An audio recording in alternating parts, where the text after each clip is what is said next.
Hello friends, I am Raju Dayangan from Korba, Chhattisgarh. I have qualified MSc with Organic Chemistry. Today I am here to teach you a great topic, that is VSEPR theory, which is a very important topic of inorganic chemistry.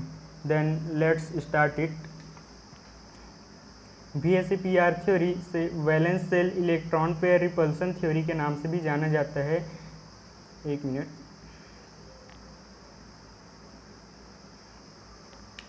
VSEPR theory को सिज्विक and Powell ने 1940 में दिया था, जिसे Gillespie and नाइहॉन ने 1951 में further develop किया। जैसा कि हम जानते हैं कि किसी भी मॉलिक्यूल के जियोमेट्री को हम हाइब्रिडाइजेशन के थ्रू एक्सप्लेन कर सकते हैं, बट इसे VSEPR थ्योरी के थ्रू भी एक्सप्लेन किया जा सकता है। इस थ्योरी के अकॉर्डिंग किसी भी मॉलिक्यूल की जियोमेट्री जो है सेंट्रल एटम द्वारा बनाए गए कोवैलेंट बॉन्ड के अरेंजमेंट पर डिपेंड करता है, और यह अरेंजमेंट वैलेंस सेल के bonding and non bonding electron pair पर डिपेंड करता है। इसके कुछ प्रिंसिपल्स हम देख लेते हैं कि मॉलिक्यूल के सेंट्रल एटम में मॉलिक्यूल के सेंट्रल एटम में जो वैलेंस सेल में वैलेंस इलेक्ट्रॉन जो प्रेजेंट होता है, उनका अरेंजमेंट कुछ इस तरह से होता है कि वे एक दूसरे से maximum distance and minimum repulsion show करते हैं। इसको एक एग्जांपल के थ्रू हम समझ सकते हैं कि किसी भी मॉलिक्यूल के सेंट्रल एटम के वैलेंस सेल में यदि 2 इलेक्ट्रॉन प्रेजेंट है तो उसका शेप या फिर जियोमेट्री लीनियर होना चाहिए। ऐसा इसलिए क्योंकि यही वह अरेंजमेंट होता है जिसमें वे जो है एक दूसरे से मैक्सिमम डिस्टेंस पर प्रेजेंट होते हैं। एग्जाम्पल के लिए हम बेरिलियम क्लोराइड को देख लेते हैं। इसमें बेरिलियम Be होता है, सॉरी फॉर दिस। इसमें बेरिलियम के वैलेंस सेल में 2 इलेक्ट्रॉन होता है, इन 2 इलेक्ट्रॉन के साथ 2 क्लोरीन एटम अटैच होता है, और ये एक दूसरे के साथ maximum distance that is 180 degree का एंगल बनाते हुए प्रेजेंट होते हैं। ठीक इसी तरह से कार्बन डाइऑक्साइड के मॉलिक्यूल में कार्बन के साथ 2 ऑक्सीजन एटम जो है मैक्सिमम डिस्टेंस दैट इज़ ये भी 180 डिग्री का एंगल बनाते हुए प्रेजेंट होता है। आगे चलते हैं।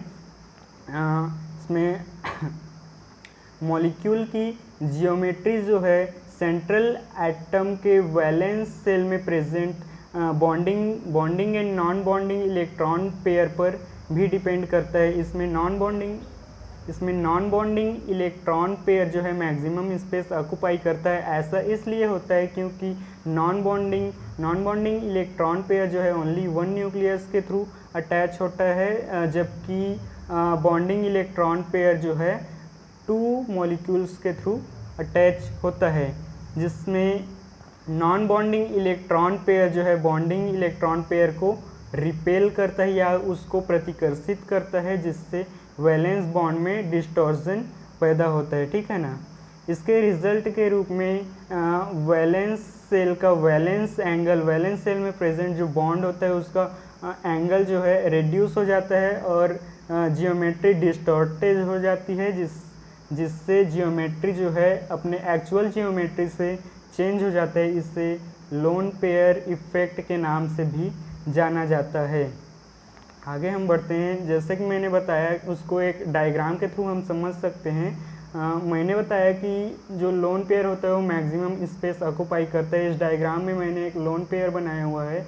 हम देखते हैं कि यह लोन पेयर जो है बॉन्ड पेयर को अपने से डिस्टॉर्ट करता है, रिपेल करता है या फिर प्रतिकर्षित करता है। क्यों?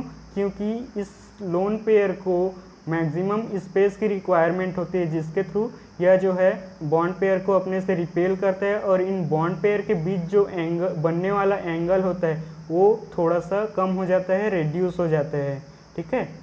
इसमें हम देखते हैं decreasing order of repulsive electron pair में जो रिपल्सन पाया जाता है उसका डिक्रीजिंग ऑर्डर को यहाँ पर शो किया गया है। जैसे कि लोन पेयर में सबसे ज़्यादा रिपल्सन पाया जाता है। इसी प्रकार लोन पेयर बॉन्ड पेयर में उससे थोड़ा कम, देन सबसे कम बॉन्ड पेयर रिपल्सन में पाया जाता है। ओके ना।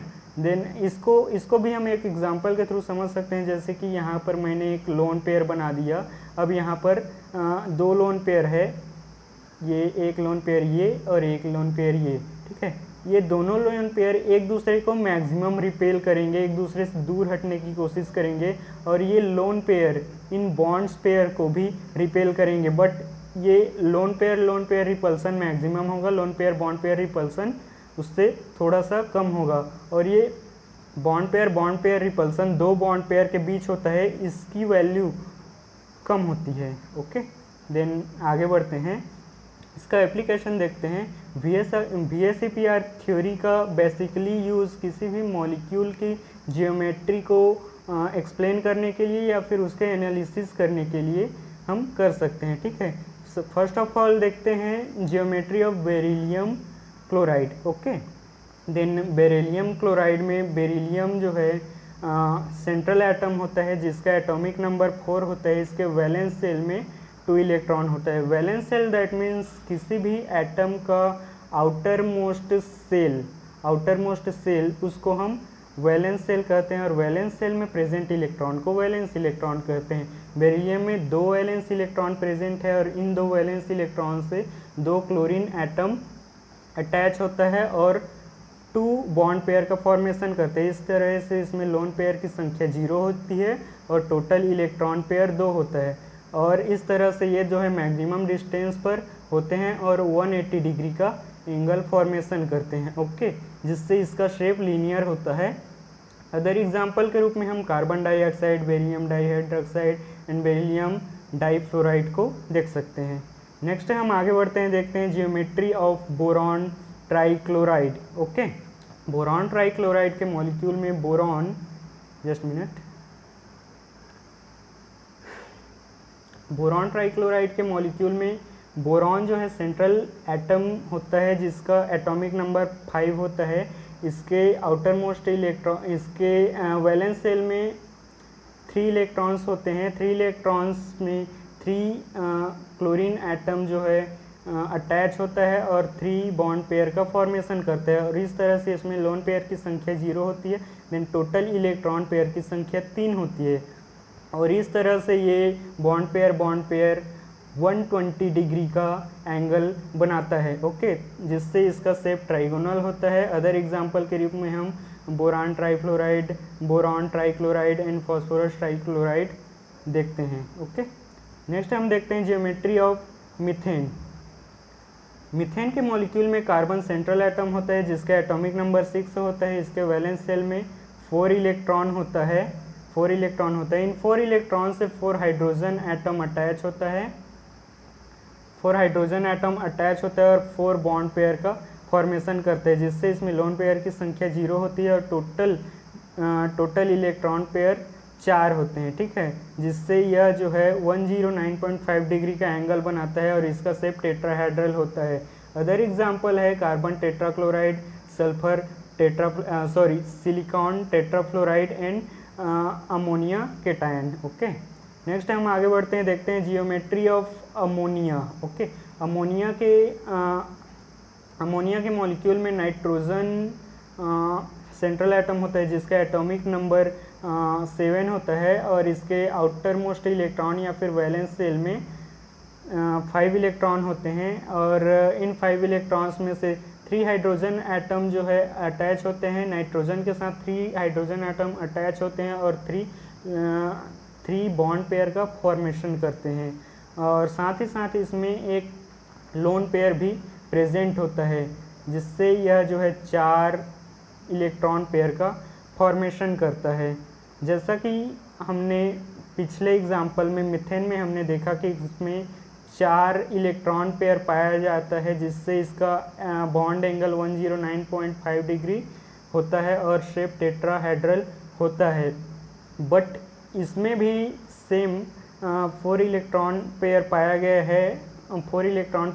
है, जिससे इसका शेप जो है टेट्राहेड्रल होना चाहिए। बट इसमें एक लोन पेयर प्रेजेंट है, जिससे इसमें loan pair bond pair repulsion पाया जाता है, और loan pair bond pair repulsion से यह लोन पेयर इस बॉन्ड पेयर को अपने से दूर प्रतिकर्षित करेगा या रिपेल करेगा, जिससे बॉन्ड एंगल शेप जो है 109.5 डिग्री न रहकर 107 डिग्री रहता है, जिससे इसका शेप टेट्राहेड्रल न रहकर पिरामिडल हो जाता है। अदर एग्जाम्पल के रूप में हम phosphorus trichloride and nitrogen trifluoride देख सकते हैं।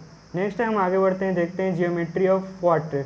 वाटर के जियोमेट्री में ऑक्सीजन जो है सेंट्रल एटम होता है, जिसका एटॉमिक नंबर 8 होता है। इसके वैलेंस सेल में 6 इलेक्ट्रॉन्स होते हैं।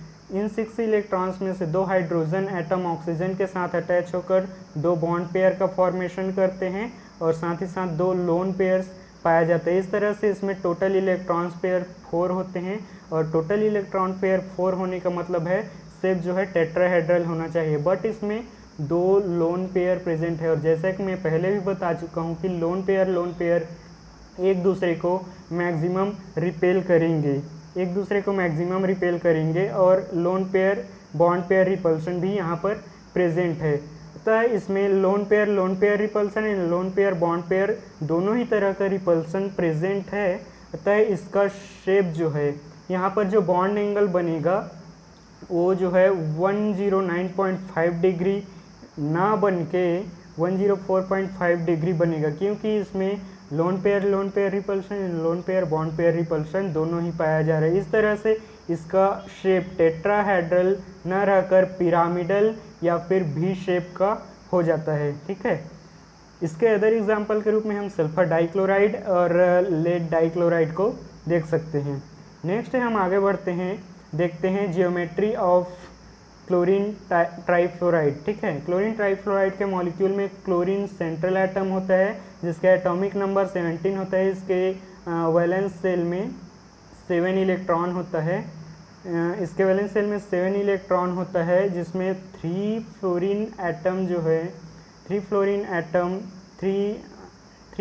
एटम क्लोरीन के साथ अटैच होकर 3 बॉन्ड पेयर का फॉर्मेशन करते हैं और साथ ही साथ 2 लोन पेयर भी प्रेजेंट होता है। इस तरह से यह टोटल 5 इलेक्ट्रॉन पेयर का फॉर्मेशन करता है। 5 इलेक्ट्रॉन पेयर का फॉर्मेशन करने के कारण इसमें जो 2 लोन पेयर होता है वो एक दूसरे को मैक्सिमम रिपेल करेंगे और साथ ही साथ यहाँ पर lone pair and bond pair repulsion, that is यहाँ पर lone pair repulsion and lone pair bond pair repulsion दोनों ही प्रेजेंट है। इस तरह से यहाँ पर जो एक्चुअल बॉन्ड एंगल 90 डिग्री होना चाहिए वो 90 डिग्री ना होकर 87.6 डिग्री हो जाता है। ठीक है, 90 डिग्री ना रहकर 87.6 डिग्री रह जाता है, जिससे इसका शेप ट्राइगोनल बाई पिरामिडल न रहकर डिस्टॉर्टेड ट्राइगोनल बाई पिरामिडल या फिर टी शेप का हो जाता है। नेक्स्ट हम आगे बढ़ते हैं, देखते हैं geometry of iodine dichloride anion. इस मॉलिक्यूल में आयोडीन सेंट्रल एटम होता है, जिसका एटॉमिक नंबर 53 होता है, जिसके आउटर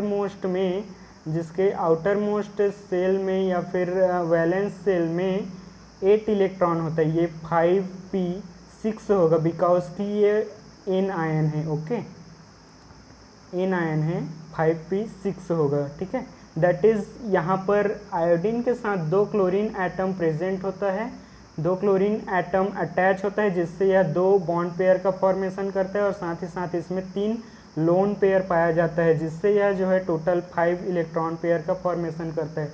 और जैसे कि मैंने बताया कि 3 लोन पेयर यहाँ पर प्रेजेंट है। लोन पेयर एक दूसरे को मैक्सिमम रिपेल करते हैं और लोन पेयर बॉन्ड पेयर को अपने से रिपेल करने की कोशिश करता है, जिससे जियोमेट्री में डिस्टॉर्शन पैदा होता है।